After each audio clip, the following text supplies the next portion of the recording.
buenas tardes, good evening. Welcome to the first session of Hispanismo en Acción 2026. Today we are presenting the Hindi translation of Fuente Ovejuna. This is an important milestone for the spread of Spanish literature into new languages, and also that's why for the Instituto Cervantes. For more than 40 years, translation work has been carried out in India, and the Instituto Cervantes in New Delhi recognizes this valuable effort. In 2023, one of our sessions in Hispanismo en Acción, it was called Tribunal de Hispanismo, was dedicated to literary translation from Spanish into Hindi or different languages in India. With this new translation, we continue this tradition of giving importance to the work of people like you, scholars, professors. The story of Fuente Ovejuna is universal. It shows how an entire community comes together against tyranny and abuse. That message remains relevant today and can be recognized across cultures. I would like to thank the translators, Professor Chattopadhyay, whom I know since many years. Better not mention the years. Professor Dhingra, and two persons who are also here. I also know you long time back, long time. We were together here in India. I am very thankful because their dedication helps our language and literature to reach ever wider audiences. So thank you very much, and I hope you enjoy this presentation. Thank you.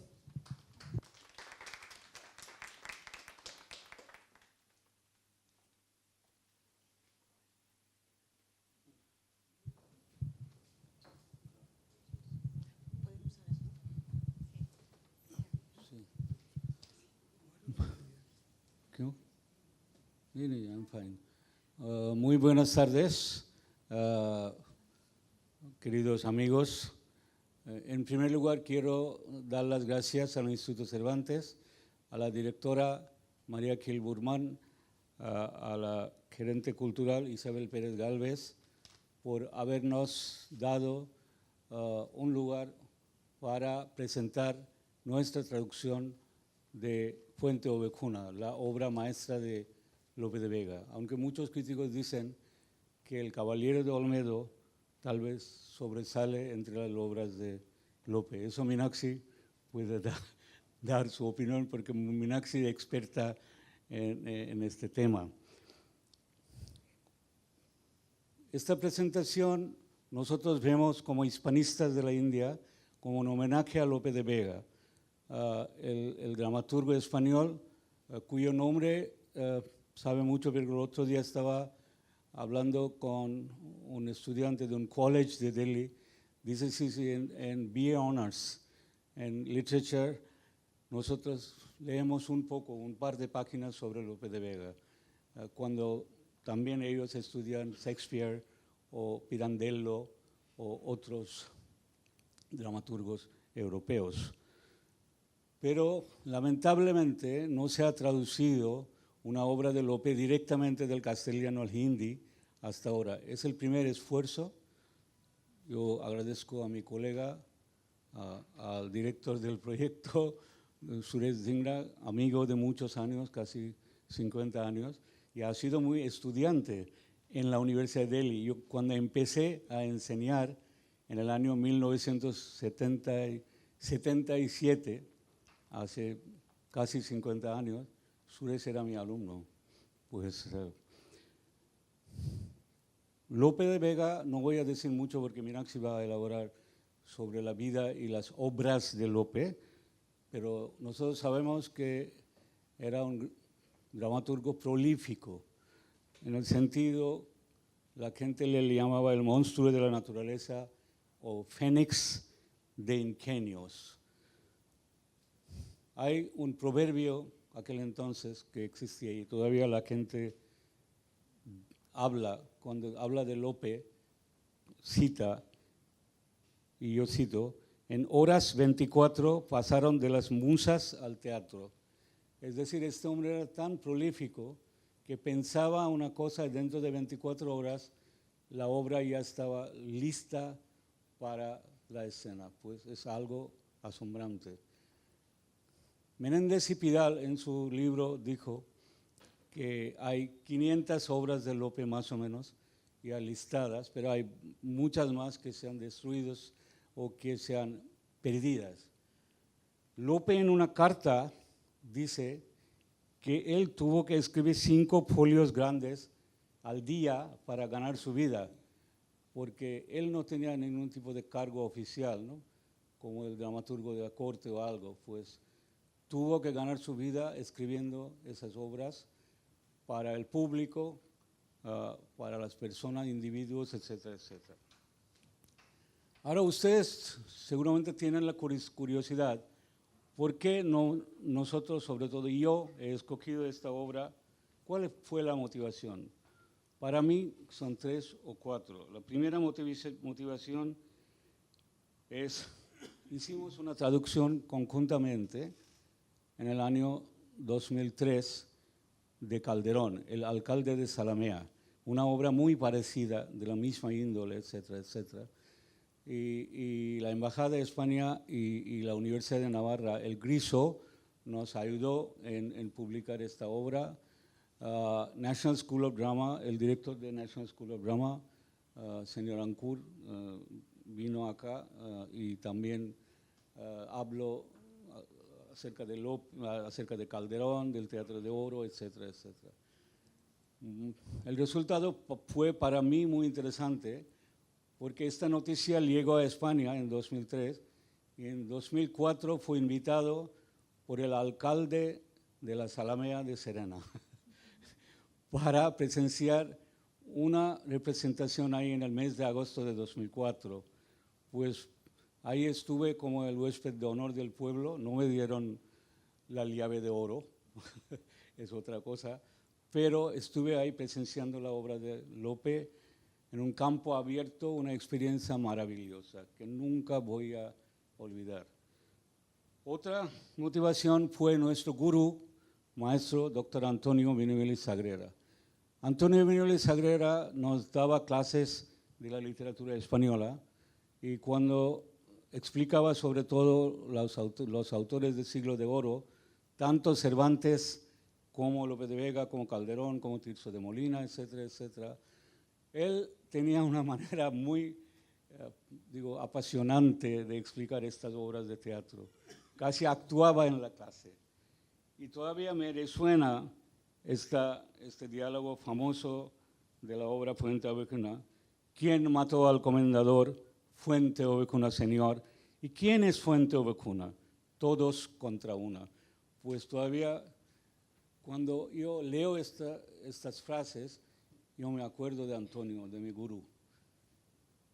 Y la tercera motivación, es más importante supongo, es lo que María acaba de decir. Es una obra sumamente importante porque es una protesta contra tiranía, que todavía es universal.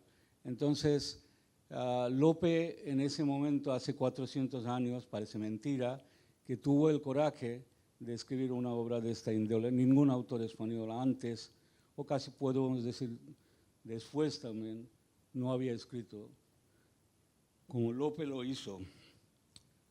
Bueno, muchos podrán decir de qué libro hemos sacado esto. Hemos consultado la edición de Castalia del año 2005, porque tanto Sures como yo, nosotros no sabemos el español medieval, pues hemos consultado una edición más moderna del año 2005 de la editorial Castalia. Lope, en cuanto a métrica, había utilizado una polimetría, versos octosílabos, romances, sonetos, dependiendo del carácter del personaje, de los acontecimientos que están ocurriendo. Lope era maestro en esas cosas, utilizar diferentes tipos de versos en la misma obra. Pues ahora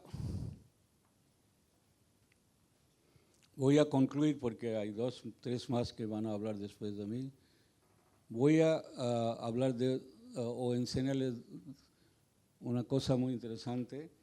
La primera representación de la obra documentada fue en el año 1935 en la villa de Fuente Ovejuna. Margarita Xirgu y Enric Borràs, ellos actuaron y muy interesante un hecho que García Lorca, que fue el amigo de Margarita Xirgu, estuvo presente durante la representación de esta obra en 1935, justo un año antes de la Guerra Civil. Next one. Aquí podrán ver ese público en la plaza de la villa o del pueblo de Puente Ovejuna. In Spain, 1935, this is a picture when this theater was enacted for the first time, documented history. And Margarita Xirgu, who was a very, very famous actress, was acted in all Lorca's plays, major plays like Yerma, Casa de Bernarda Alba, etc., etc. She acted in this play along with Enric Borràs, another actor, very important. And García Lorca, who was a very personal friend of Margarita Xirgu, went to Fuente Ovejuna village, and he was present actually. Next photograph. This is actually before going to this photo, I would like to say, because I don't have a photo of that event, in 1937 and 1938 in Moscow, in Soviet Union, in Stalin's period, this play was enacted several times in Moscow because it was considered a very, very important rebel play, and I don't think any other Spanish play has been put up like that. It was commercially done in Moscow in 1937 and 38. This is not from the Moscow. This is about this I'm going to talk now. Just a year back in 2025, Gala Hispanic Theater in Washington, they put up a post-modern version of Puente Ovejuna. And Juan Mayorga, very important director of today, Spain, he directed this actually. He wrote the script and he directed the play, Juan Mayorga.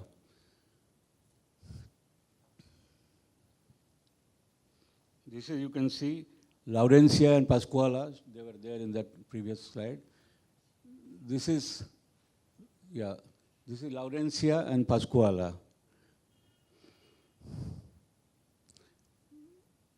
This is just a slide, on this event, saying that in August 1935, Margarita Xirgu and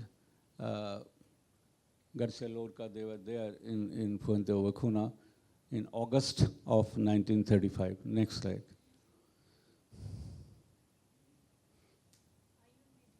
Yeah. Now I'm going to project a video. The quality of the video is not very good. That is what Isabel told me. I can't help. I have downloaded. This is by Antonio Gades, the famous flamenco artist of Spain.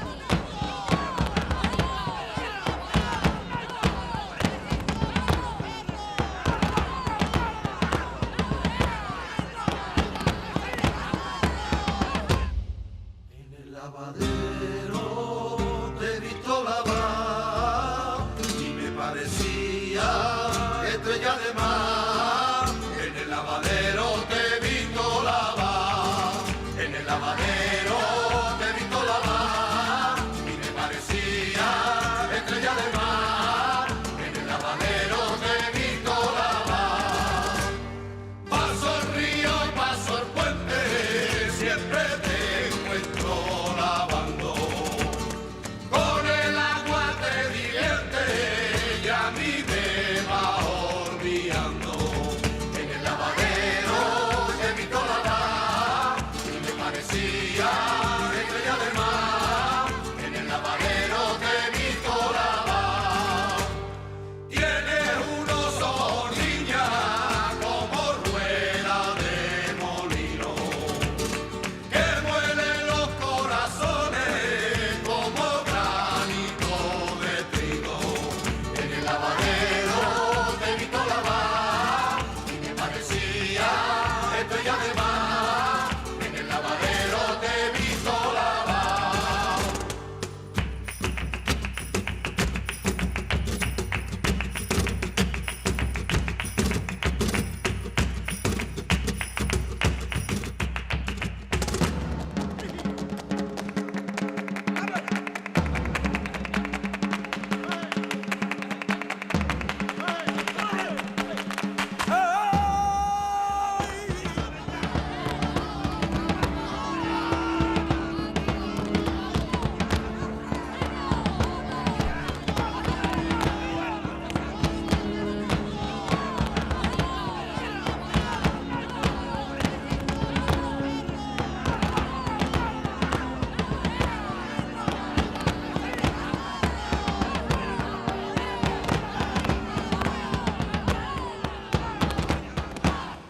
¿Quién mató al comendador?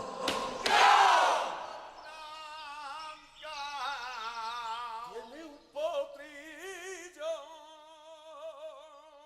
con una pata blanca.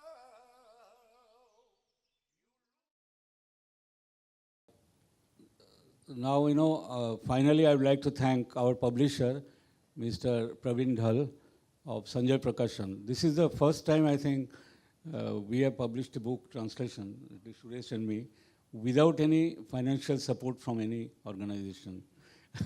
But we were so adamant, actually, because this was pending for last 1.5 years. So we decided to go ahead. And Mr. Dhal was very kind, he told Suresh, no problem. I'll risk my life, but I'll print it. And I think he has brought some copies at a very discounted price. If you so wish, you can buy it today. And I think we'll have a formal presentation of the book because that is very important. I request Maria and Isabel to come over. También me gustaría, que no lo he hecho yo, que antes de dar paso presentaras a cada una de las personas, ¿vale? Que no lo he mencionado. Okay, fine. Madam Director has ordered me rather that I must introduce the galaxy of panelists who are present here on this occasion. And first, let me start with my friend, Dr. Suresh Dhingra. He has been professor of Hindi in Delhi University for a long time, has translated several works from Spanish into Hindi, English into Hindi, etc. And he's a poet also. So then I will go to Dr. Meenakshi Sundariyal. I don't know, can I call you my student also? Yes, please. Okay. Había una vez, she was my student, and now, érase una vez, and now she is a faculty member of JNU. She is a specialist of this actually, because she has been teaching Siglos de Oro for last 30 years, 3 décadas. I don't think in any Indian university, any faculty has that credit, of continuously teaching Siglo de Oro for so many decades, actually. So Meenakshi will, tell you about the trayectoria de Lope, actually, el mundo de Lope y su teatro. And now, finally, the turn comes to my friend, Niloy Roy, who is a very eminent director of theater, playwright, and also an actor. His group is PTG, People's Theatre Group. He is the director of that group. I have seen several of his plays, a director with a lot of social commitment actually. His plays are little hatke, you know, not that traditional drawing room dramas. Okay, so fine, that's it. And I would request now Maria and Isabel to please come, and we have to have some more copies. I think all of you have brought your copies. I don't have. आपने नहीं लिया? क्यों?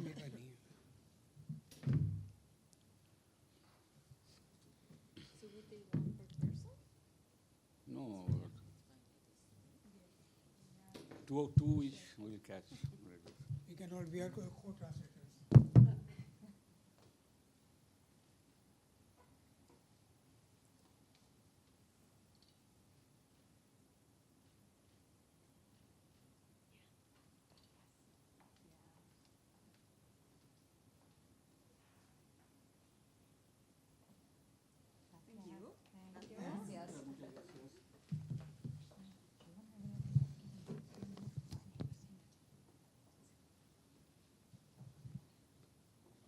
Okay, now I request Dr. Meenakshi Sundaral to speak on El Mundo de Lope.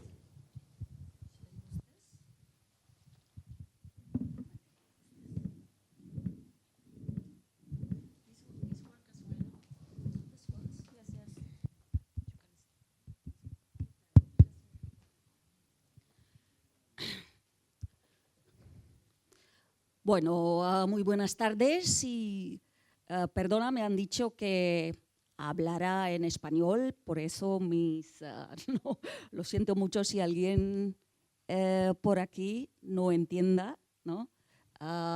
Pero más o menos el espíritu de Fuente Ovejuna a lo mejor transgresará el lenguaje.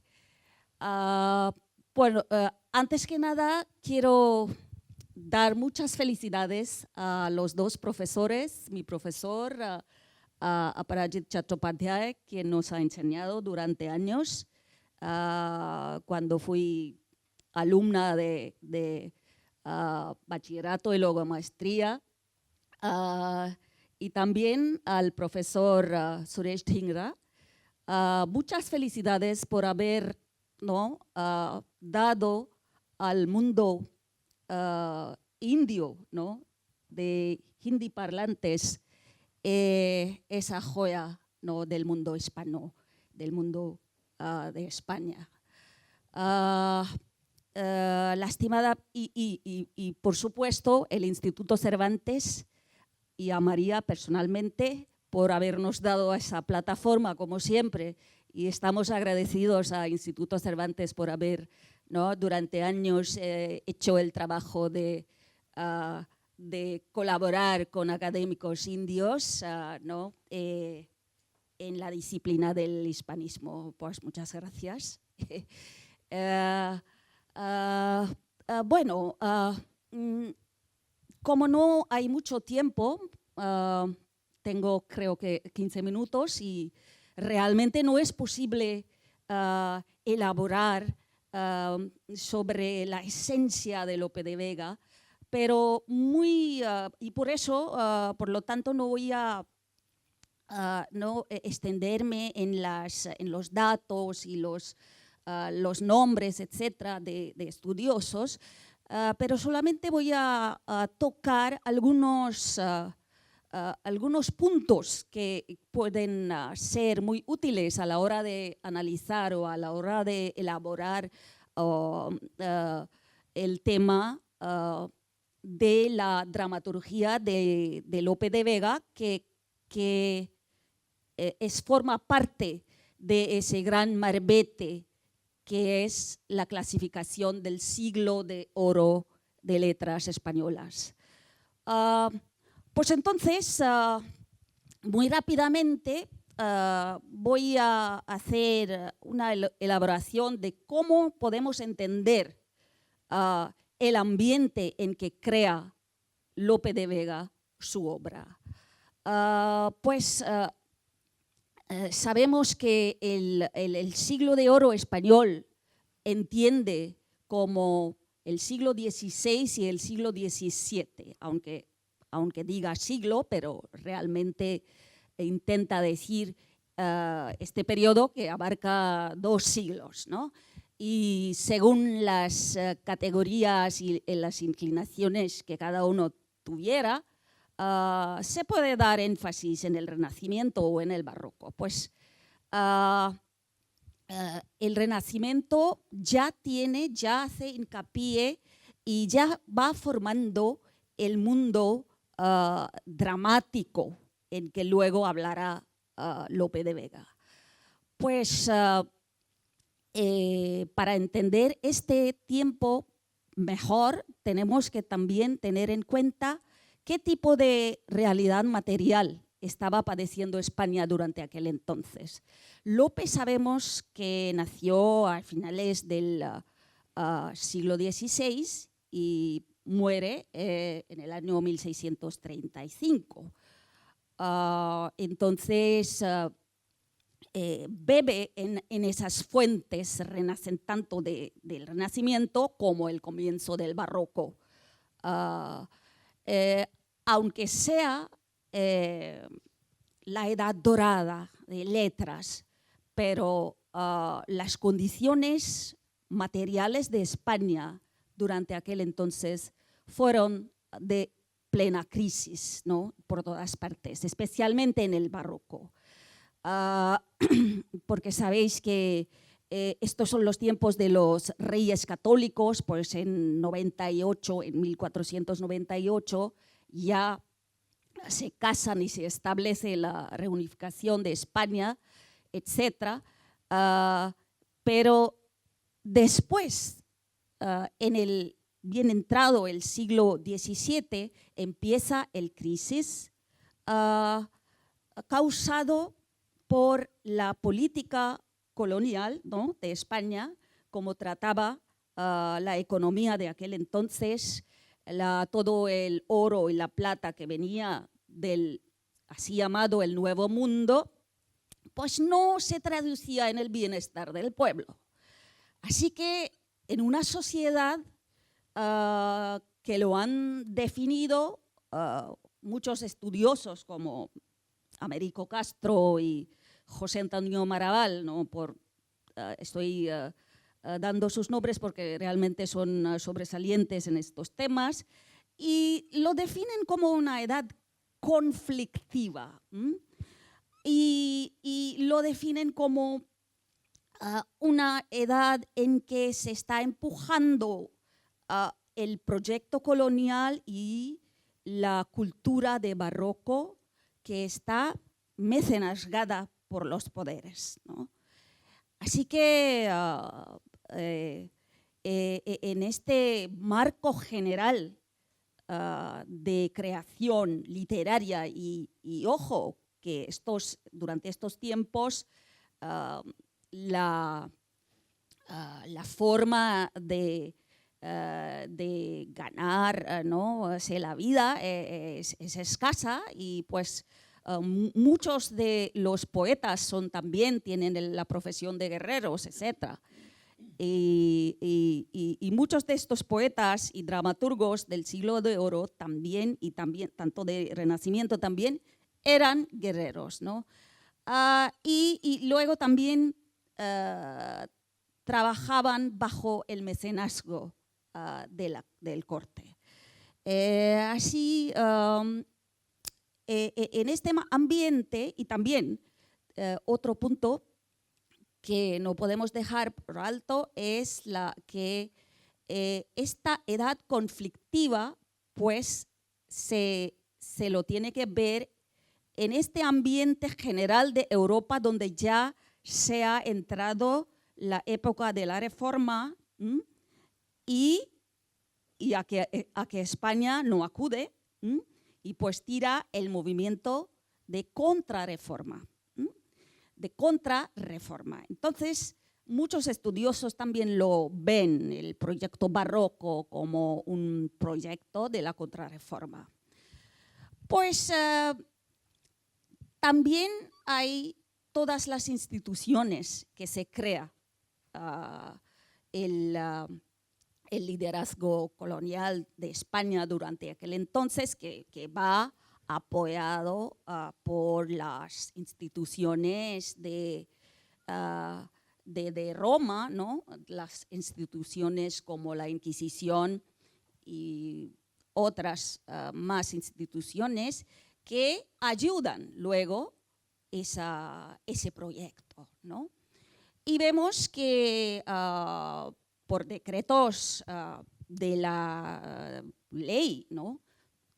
Tenían ese concepto de la limpieza de sangre, ¿no?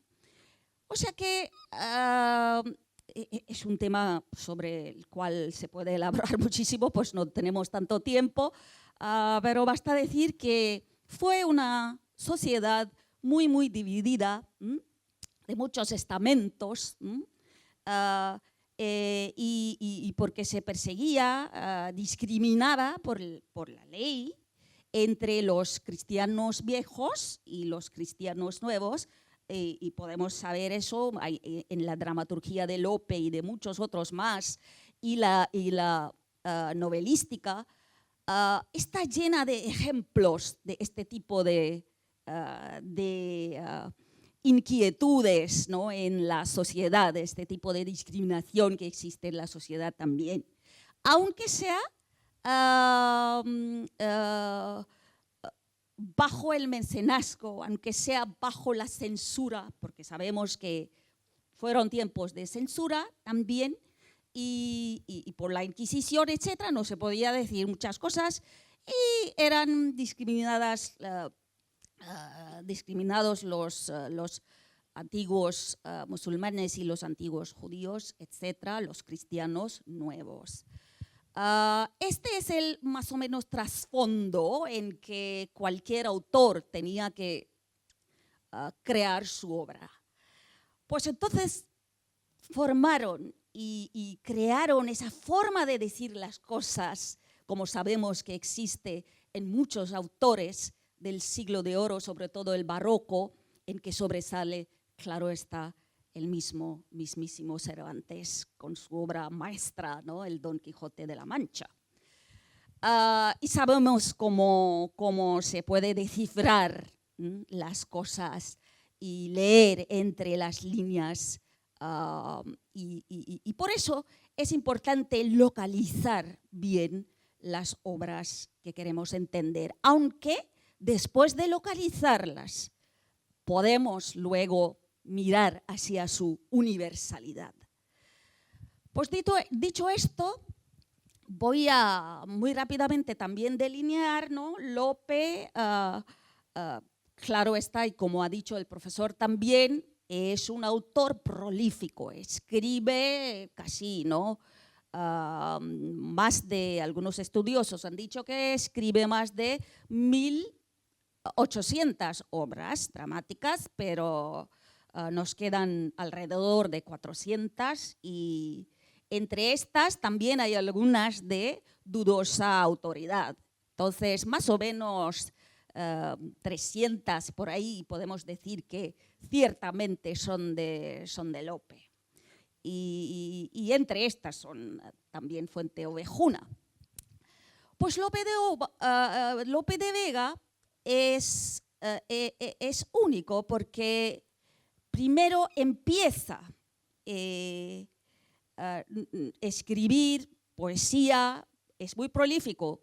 Estas obras, estamos hablando de 1800 solamente en los dramas, pero también escribe poesía,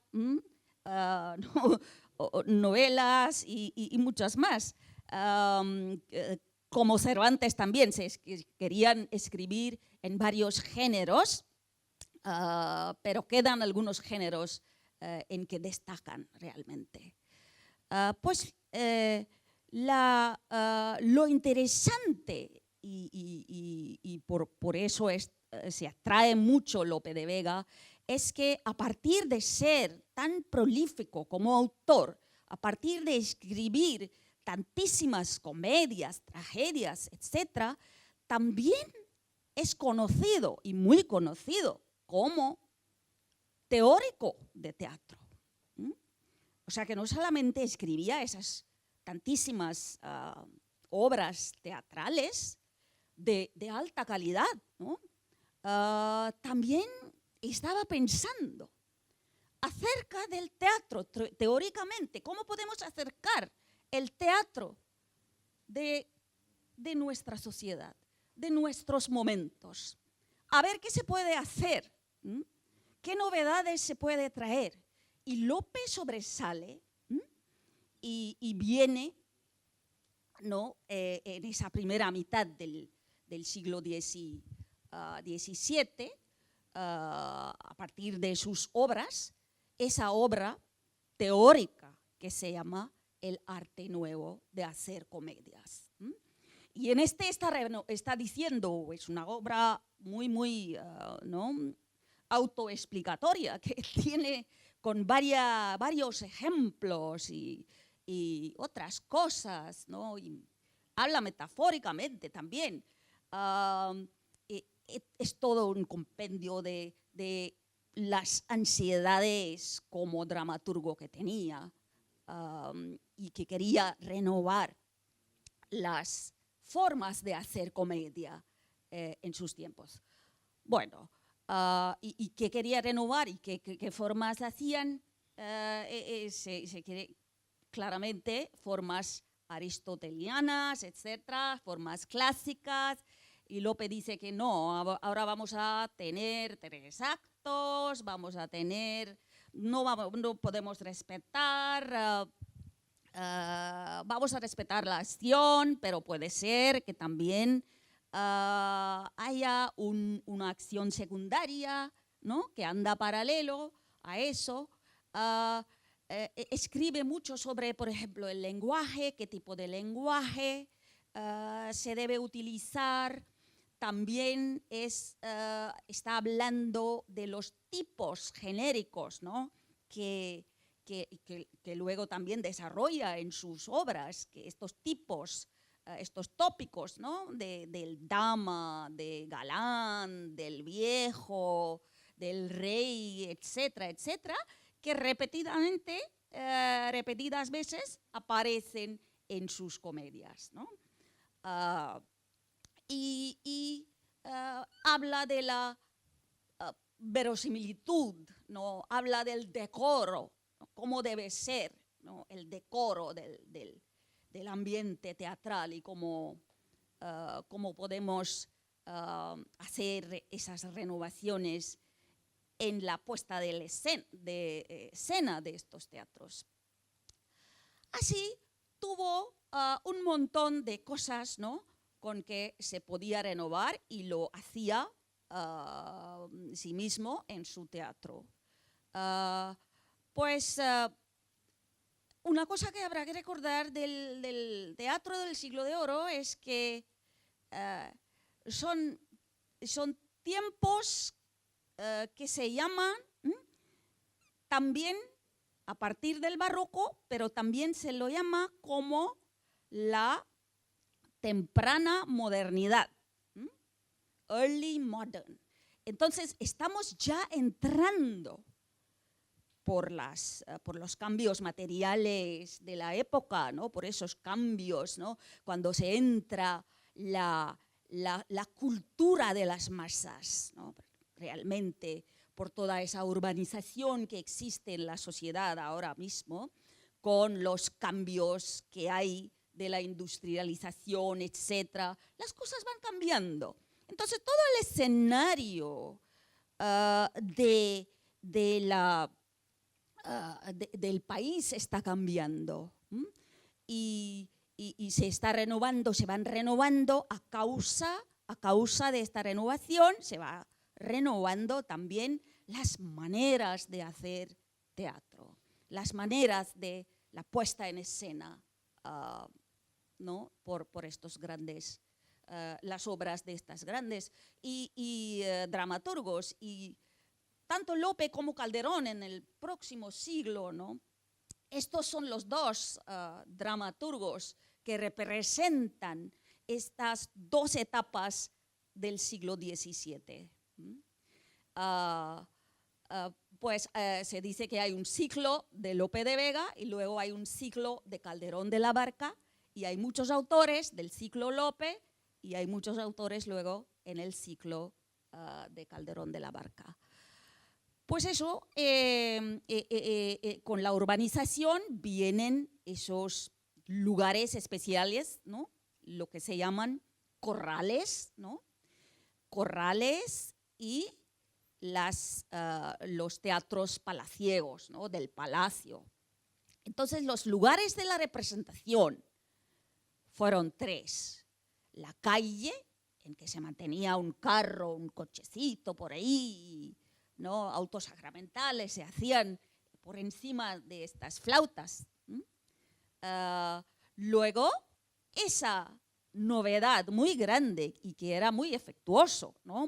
Que tuvo mucho éxito, era el lugar que se llamaba el corral. Y fueron varios corrales que fueron muy importantes de aquel entonces en Madrid, en que se representaban.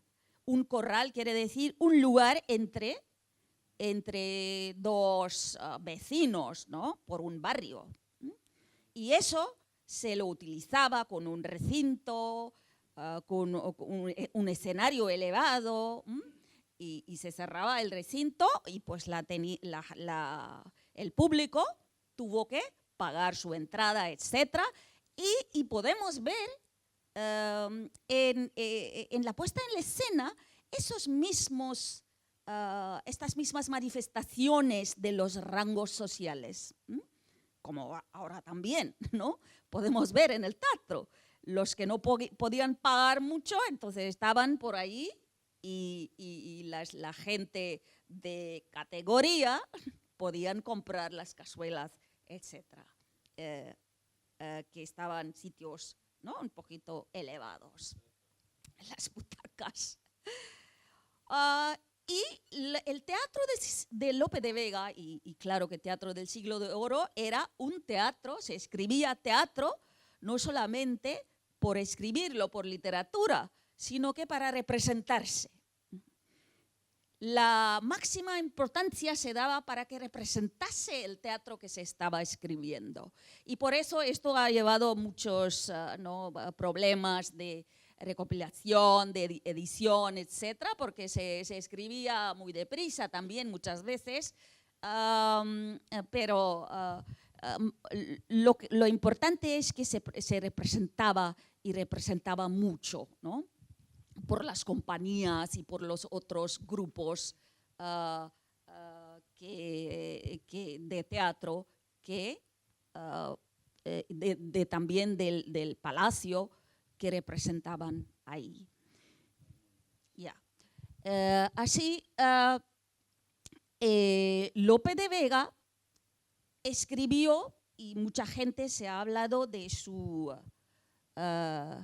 de los problemas de cómo clasificar su obra. Menéndez Pelayo y muchos más, Hartbusch, Rosas, etc. Hay varios estudiosos que nos han editado sus obras y han clasificado, y lo han clasificado según la variada temática que existe en la obra de Lope. Pues podéis ver que entre estos 30 y pico obras de arte, ¿cómo lo podíamos entonces dividir? Lo han dividido entre varias categorías, como obras mitológicas, obras de asuntos históricos, obras filosóficas y muchos más según la temática. Pues en estas obras filosóficas, etcétera, pueden caber Berlan y Josafat y obras de este tipo que hablaban más en los asuntos teológicos y filosóficos, pues así.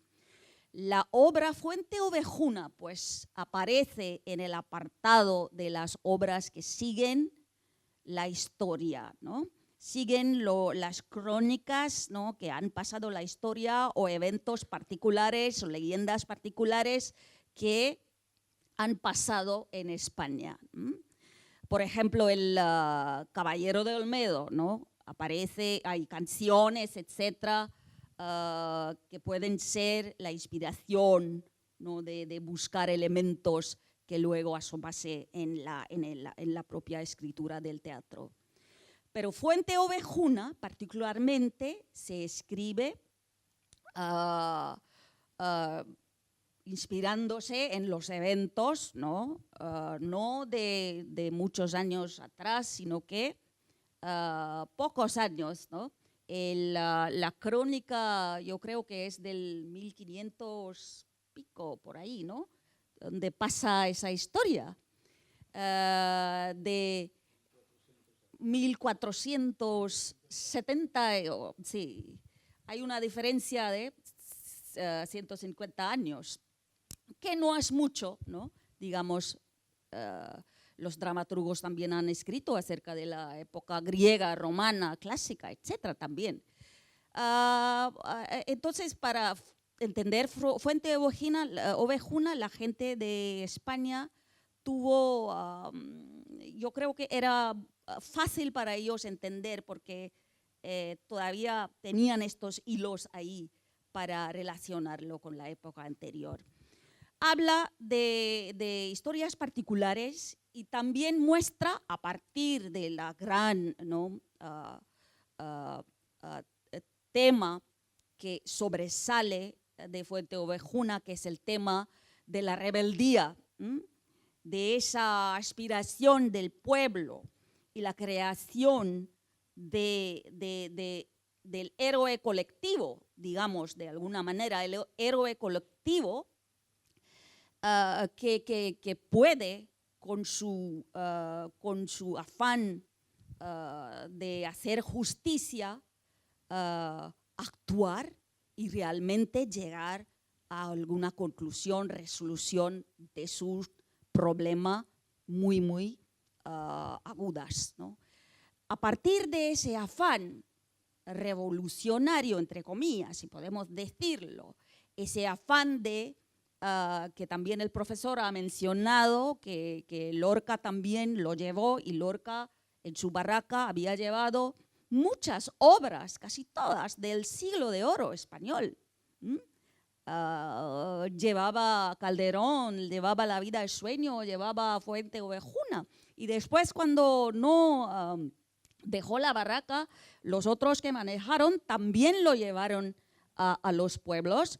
Y se decía que tuvo tanto efecto que también nos enseña el profesor Javier Calvo, que causaban reuniones entre los villanos, ¿no? Los pueblos, donde se representaba en la barraca, ¿no? Y tuvo efectos muy concretos en este sentido. Y podemos entender también muy bien cuál fue la causa y cuál fue la afinidad de la Unión Soviética, por ejemplo, ¿no? De traducir eso en los tiempos de Stalin y qué relevancia tenían durante aquellos años de esa revolución. Pues a partir de este tema, lo que sobresale en Fuente Ovejuna es la mezcla de lo tradicional y la novedad, la innovación. Y se dice en el teatro del siglo de oro, en el teatro barroco, que hay un elemento de lo que se llama en latín se toma la coincidencia oppositorum. Hay una coincidencia de los opuestos, de los rasgos opuestos. Entonces el fénix, nuestro, el monstruo de la naturaleza, llevaba estos dos elementos de la lírica, la leyenda, la composición tradicional de España, y bebía mucho en las fuentes tradicionales, tanto cómo llevar a cabo también ese gran ejercicio de innovación. Se dice que en el Fuente Ovejuna hay alusiones, pues hay dos partes de la acción. Una acción es que lo que pasaba en las vidas de los villanos de Fuente Ovejuna, y hay otra acción donde el encomendador es como es maestre de la Orden de Calatrava, también está opuesto a las fuerzas de los reyes católicos mismos. Y tenemos que tener en cuenta que toda obra que se escribía, aunque se puede hacer la rebeldía contra los nobles, etcétera, pero no se podía tanto hacer la rebeldía contra los reyes. Entonces, los marcos generales de la monarquía se mantenían en la mayoría de las obras. Entonces, podemos entender también que tanto el pueblo Fuente Ovejuna está rebelando como el encomendador de Calatrava también. Y uno es positivo, el Fuente Ovejuna es una rebeldía positiva, y la rebeldía del maestre de Calatrava también es una rebeldía contra el rey, pero es negativo. Pues no hay mucho tiempo, voy a pararme aquí, luego vamos a ver si habrán preguntas. Muchas gracias. Muchas gracias, Meenakshi, por esa charla sobre explicando el mundo de Lope, el contorno en que Lope escribía, la situación socioeconómica, política de España de aquel entonces, y luego la relevancia de esta obra hoy en día. Muchísimas gracias. Now I'm going to invite my friend, Dr. Suresh Dhingra, who is the co-translator of this book. In fact, he is the architect of this book. I am only a mason who has supplied sand, bricks, and cement to put them together. So, sir. Thank you so much. Meenakshi has spoken so well. I don't have to say many things about the play and other things. But I'm going to say something about the translation part of it. Because I think it is translation is a two-way bridge between two language areas, between two cultures, between two civilizations, and sometimes between two different times. As we have seen, this Fuente Ovejuna belongs to the classical age, the golden age of Spanish literature. And we have translated it in modern times. And that too in a remote time frame. It's centuries between that original and the translation. This is where the translator's job is more important. I say it is two-way bridge because one has to cross over to the other side and then come back. Without this two-way journey, this cannot be understood what the original has said. What were the conditions? What were the values? What was the culture? What was the history of that time? And how do we relate that with our own times, especially the values and the cultural ethos? It gives an opportunity to a translator to make his target readers understand the past and the histories and cultures of the other areas, which his target area, people living in that area, may not be knowing much. And in India also, especially in Hindi belt, which is most of the people are monolingual. Some are bilingual. A few are trilingual. And multilingual population is very, very minuscule.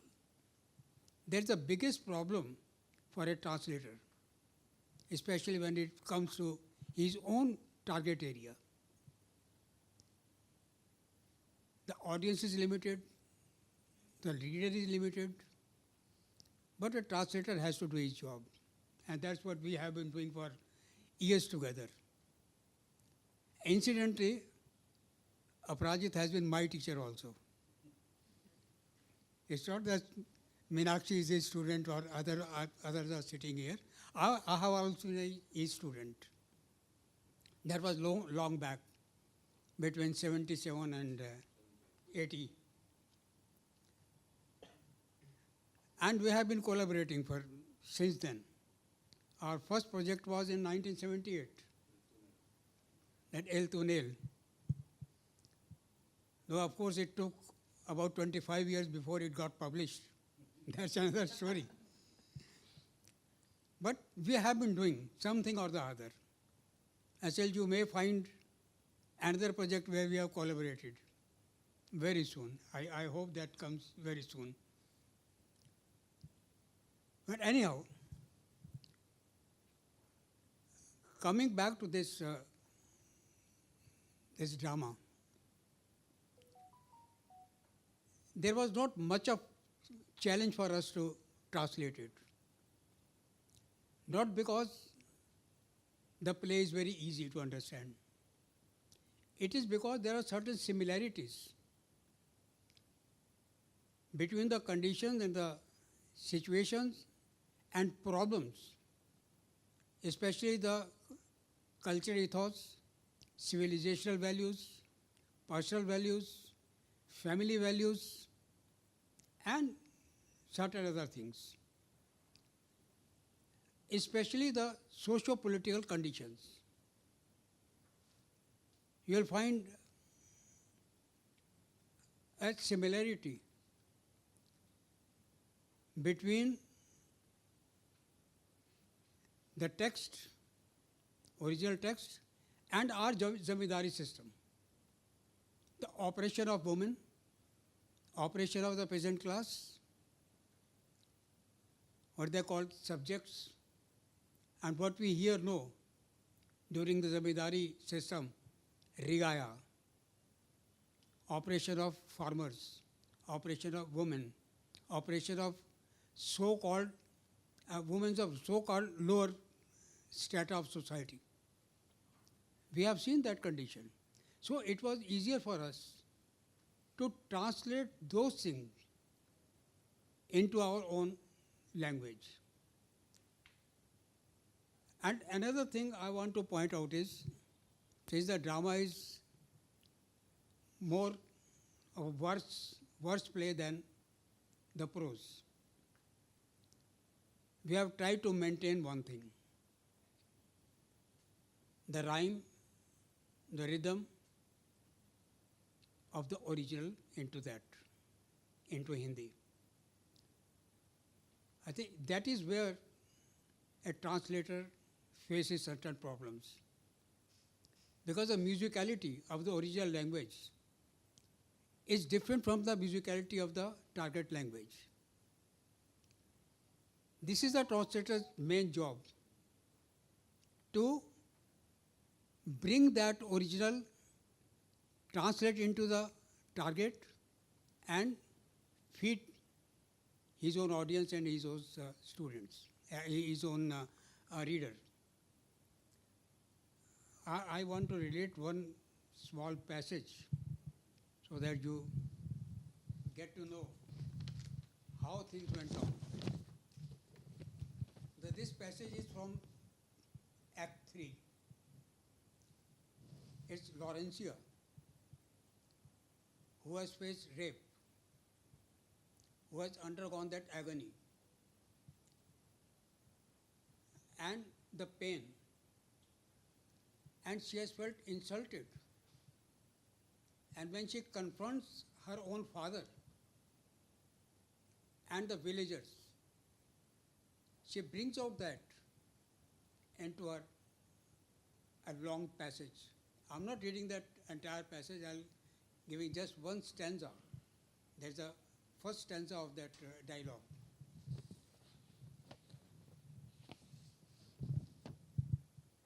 मत कहो मुझे अपनी बेटी, वजह हैं बहुत सी,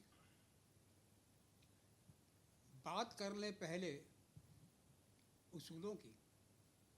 That is, she brings values. बात कर लें पहले उसूलों की. तुम बुत बने देखते रहे, तुम्हारे करने को है क्या. नहीं हुई थी शादी अभी मेरी, उस रात की शादी की, बस रात की शादी की, न पति की हुई न पिता की. फर्ज था तुम्हारा बचाना मुझे, नहीं लिया बदला, शर्म से झुक गया सिर मेरा. Now this passage brings agony of a woman, sense of insult she has faced, the oppression, familial values, and the society. She does not berate only her father, she berates the entire community, entire village folks, that they have not revolted, they have not come out to save their women and their daughters. Now, these are such areas in this play where we had to be very careful that things are conveyed in a manner they should be conveyed.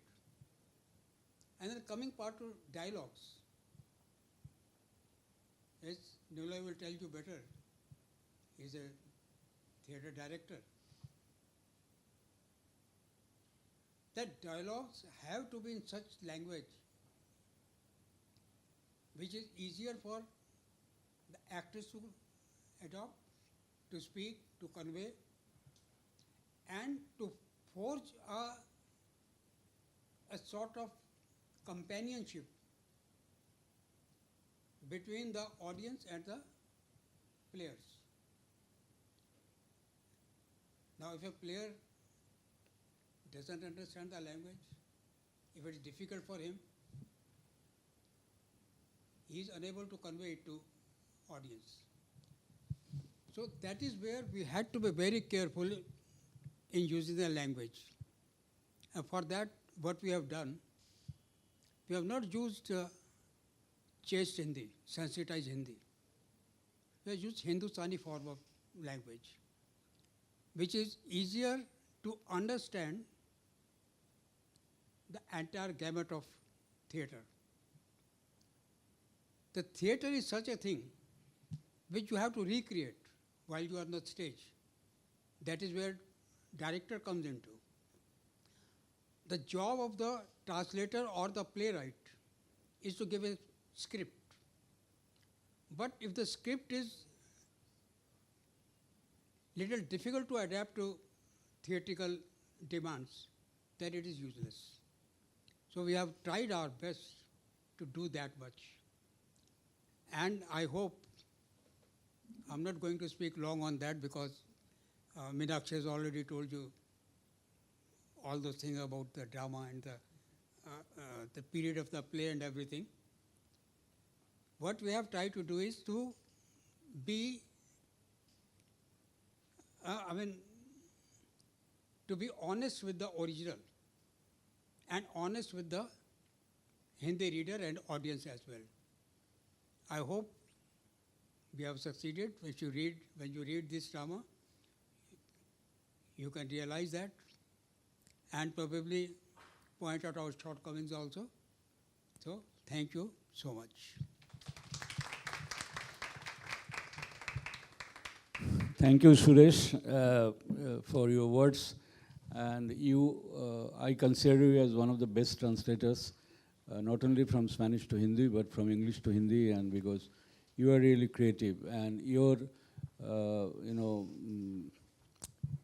command over Hindustani, where you use, I have seen, because this is not the first time I am working with you, It's almost 60% Urdu words and 40% Hindi words, Sanskritized.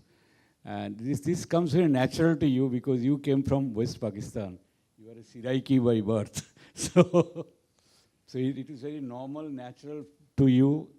And you heard your parents also talking more or less in your childhood in this kind of. Lived in an area where population is mixed. No, so that is what I'm saying. So it comes in a very, very normal, natural way to you.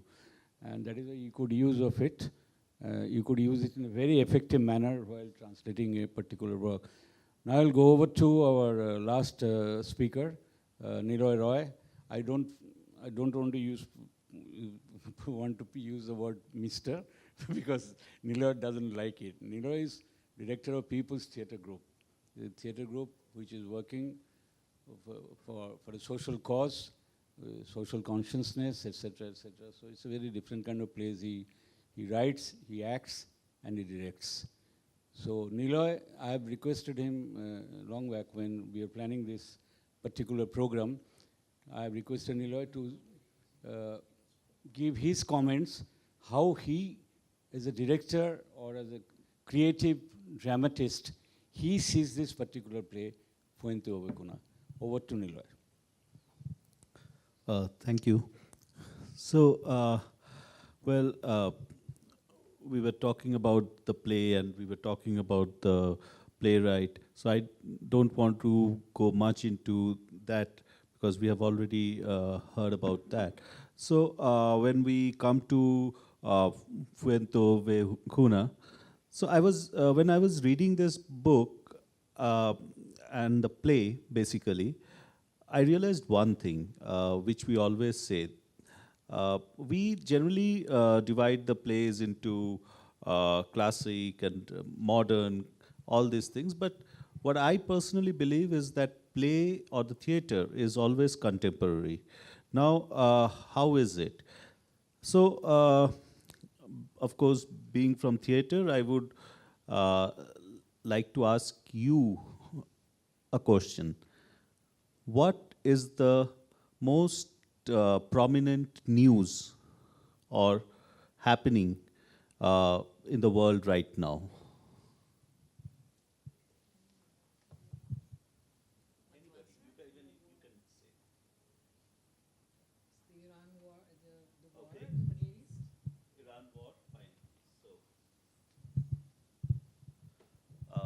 Ma'am said Iran, the war in Iran.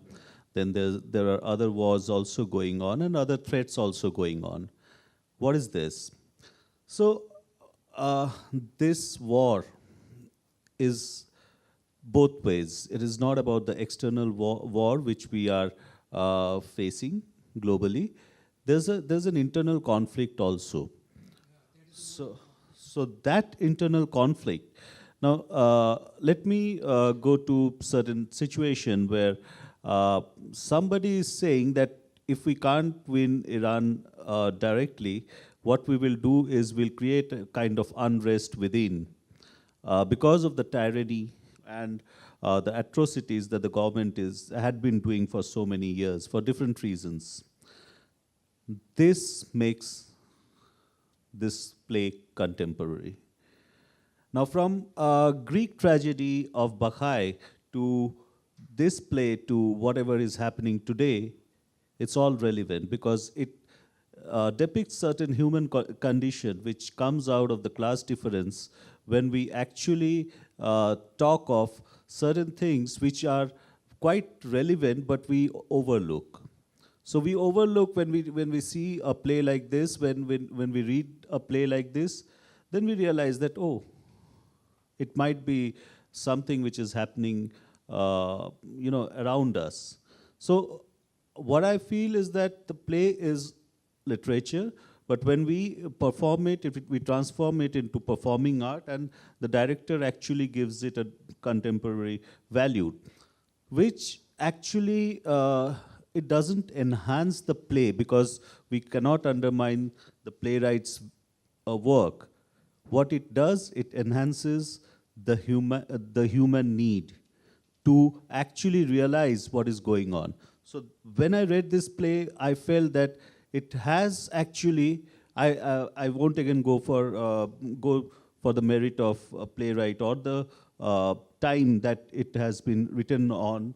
But the point is that when we talk about this play, it has that element of Greek tragedy. When the chorus actually says, and I would read it somewhere, where they are praising something, someone, I'll just read it.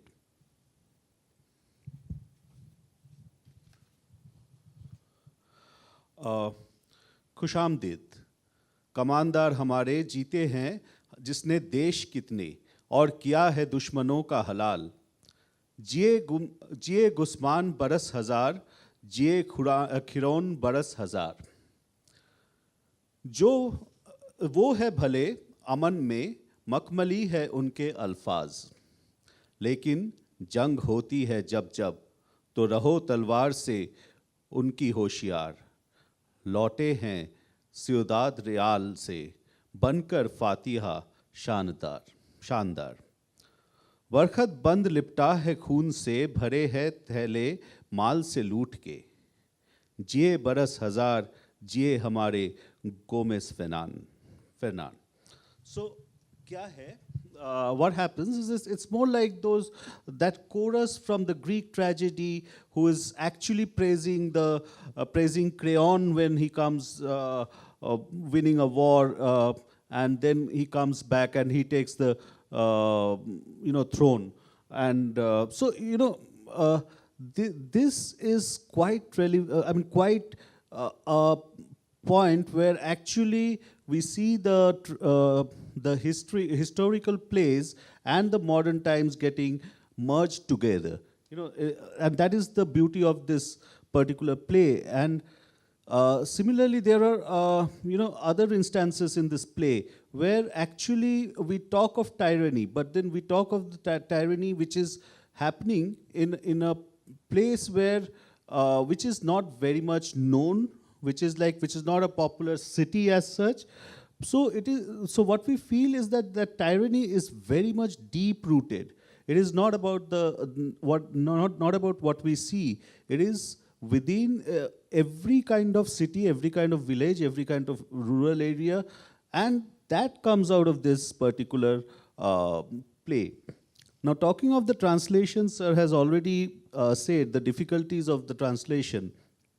But what I find beauty about the Latin plays is we talked about Lorca. So there's a lot of kind of passion. And when we talk of passion, we don't talk of actually love, we talk of hate also. Lorca was killed and then he actually got vanished. And we never further knew about his existence, physical existence. So there's a constant war. There's a constant war against poetry. There's a constant war against art. There's a constant war against music, which we have seen in Latin America as well. And the poets and the writers and the playwrights, they have come across that to write finally, and then come out with their way of telling story of people, which is very important, which actually comes out here. The only thing which I found which was difficult for me to accept was that finally the subjugation to king. Finally the subjugation to monarchy. So from one, that is how they used to see, Aparajit sir told me that, the courtyard or the king's palace was one of the places where plays were performed. So I also have, I knew about this, and then it had been always that they looked for certain kind of patronage and not going against the king finally. So the commander-in-chief is the criminal, but the king is finally somebody whom they resort to for the solace. So that is one thing which is there in the book which I could not relate to, because if the revolution has to come and if the situation has to change, it has to change from the bottom to the top. So that's one thing which I realized in the play. So that you can't do much about it, but okay. So yeah, so that is what it is. But otherwise, The point is that now when we talk about the characters, as I said, like I found a lot of essence of Greek plays, Greek tragedy within the characters. When somebody is raped and a woman is actually being isolated. So if you take Medea by Euripides, and then you find that she had been isolated by her husband to go and marry somebody else. So once a stigma is attached, once a woman is, is being isolated, the way here the community actually stood together and fought not only for the woman but for the community itself is actually a kind of collaborative effort or the revolution which we tend to miss in today's world, and especially the social media and all. We all talk about everything in the social media. Our revolution is limited. Yeah, so it is limited to the social media, all the revolution and all, but nothing changes because somebody at the top also, I mean, they know that, we are going to be limited into that only. So whatever is happening in universities and all these places, they are limited to that particular physical space only, which actually, is a very, is a kind of black spot to humanity as a whole. We don't talk about the war until and unless the crisis of gas cylinders come to us, reach us. So the global impact of the revolution or the change is not happening. So I think that makes all the more this play important because that is what is required. It has to come at the micro level, with every village asking for what their right is, every village standing against the oppression, every micro level person is part of the humanity at the global level. So then only, things can change. And though this is, the incident happened in 15th century, it is absolutely relevant even today. So that's where I think this book, this play is very relevant. And talking about, I mean, when I was reading, of course, I must congratulate both of you because the essence of poetry is there. I mean, that poetic justice is there. So that actually, excited me as a playwright or a director. So that's what I would like to say, and I would like to end my comment with thanking Spain for not participating in this vulgarity which we are seeing across the globe. Thank you. I would add my words to that. Muchas gracias, Niloy. Thanks so much for having come first, because not many will dare to visit Cervantes, Indian directors actually, theatre playwrights, directors, to speak on Lope de Vega or speak on Fuente Ovejuna in such a short notice. I gave you only 10 days time, but you accepted the challenge, you came and you spoke. So we are really thankful to you. On behalf of Instituto Cervantes, we would like to thank you again for this wonderful panel discussion. I really enjoyed. I hope that the audience did the same. I think we have been very lucky to have here different perspectives, the scholar and the specialist in the author, the translator, the theater director. So thank you so much. And thank you to you for being here. Now, if you want to talk a little bit more with our guests, we are having a coffee and some samosas. And thank you very much for coming this afternoon. Thank you.